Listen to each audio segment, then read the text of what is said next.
Today is the final day of the Security Conference in Munich, and all weekend we have been hearing world leaders stress their support for Ukraine in the face of Russian aggression.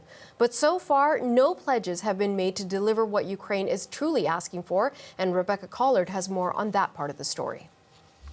Ukraine's President Volodymyr Zelensky actually opened this year's Munich Security Conference via video link and asked again for heavier weapons for his country to fight Russia. Now, the conference has really focused on arming Ukraine and countering Russia. However, there hasn't been any real substantial pledges of the sort of heavier weapons that Kyiv has been asking for. So one of the key asks right now from Ukraine is that they want fighter jets from the West. I think maybe there was some hope on the part of Ukrainian diplomats and Ukrainian leadership that, well, we had all of these world leaders, all of Ukraine's real allies here gathered in Munich, that perhaps there would be a decision on those fighter jets. We haven't heard anything substantial like that, but we also don't know what kind of talks have been going on behind the scenes and what we might find out in the coming days. Now, the other thing that this conference has really focused on is how they will keep up the production of military equipment to be able to supply the sort of weapons they've already promised to Ukraine. Now,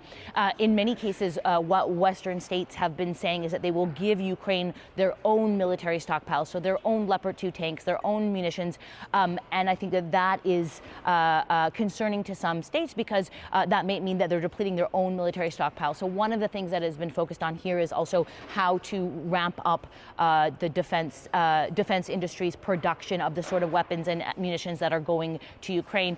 And the last thing I'll say as well, leaders have been inside here, discussing how to arm Ukraine, how to produce those weapons. Outside, there's been very different messages from protesters.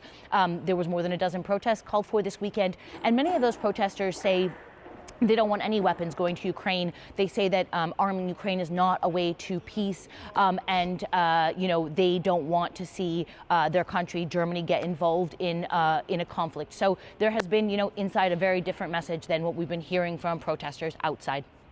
Rebecca Collard for CBC News, Munich.